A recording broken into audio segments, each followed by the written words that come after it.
tennis fans, I'm Grace Carter. Welcome to your Tennis Now News Update. Serena Williams made history over the weekend, winning her 19th Grand Slam title.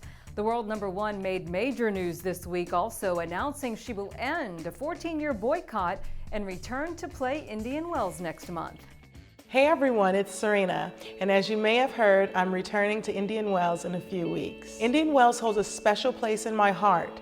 It's where I won my first professional match, but it is also where I lost a piece of myself. For a long time, I just couldn't imagine revisiting one of the darkest moments of my career. Over the past few years, I've grown tremendously as a tennis player and even more importantly, as a human being. It'll be Serena's first appearance at Indian Wells since beating Kim Clijsters back in the 2001 final. You may recall some jeers and boos from some members of the crowd there. Bit of a schizophrenic crowd reaction, a few boos,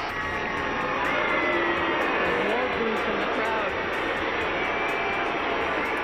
Some fans apparently upset that Venus withdrew from a semifinal against Serena, hurled racial slurs at the Williams family, according to father Richard Williams, who was watching that final with Venus.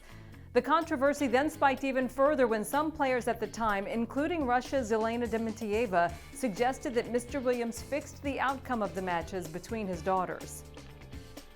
But time heals many wounds. Now, the two-time Indian Wells champion, who grew up in California, says all is forgiven and she's looking forward to a fresh start in the desert.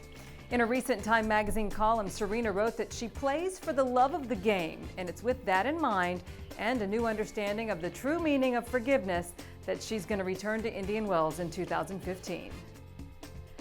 U.S. Open champion Marin Cilic and Marcos Baghdatis celebrated the start of the Zagreb tournament by enlisting as soldiers for a day. Dressed in the traditional uniforms of the Cravat Regiment, a part of the French Royal Army in the 17th century, Marin and Marcos made a ceremonial march through the city to the historic St. Mark's Square. Armed with both swords and rackets, the guys looked right in step.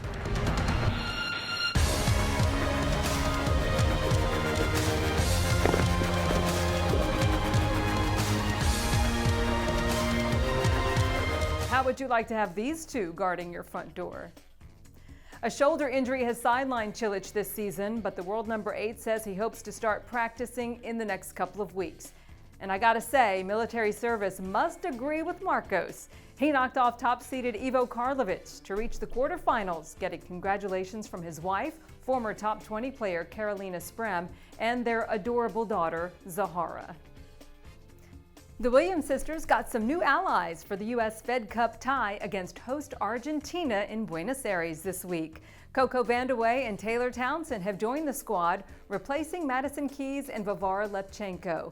It'll be Coco's first appearance for the U.S. squad since 2010, and the news prompted Coco to channel Madonna in this tweet. Meanwhile, Serena wasted no time finding her footing on the clay in Argentina after spending weeks on the hard courts in Australia.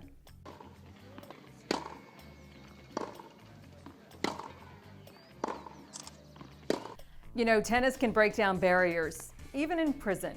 San Quentin, one of the nation's most notorious prisons, has sponsored a long-running tennis program for inmates there.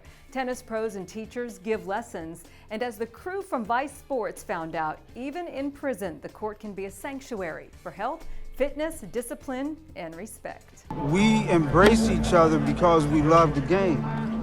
It continues after we leave the courts.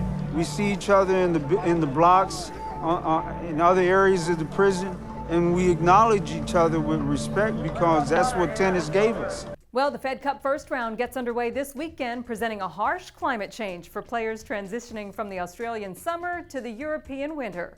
World number 2 Maria Sharapova, who leads Russia against host Poland in Krakow, tweeted this image of herself gearing up for the cold. The Australian Fed Cup squad got into the winter spirit by playing some snowball outdoors in Stuttgart ahead of their tie against host Germany. Well, we feel your pain and admire the team spirit, ladies.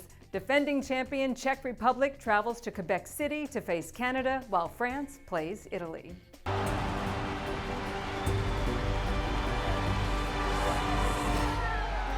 That's all for today's Tennis Now News Update. Join us next time when we wrap up Fed Cup weekend results and check out our top 10 best and worst Australian Open moments video coming soon. We'll see you next time.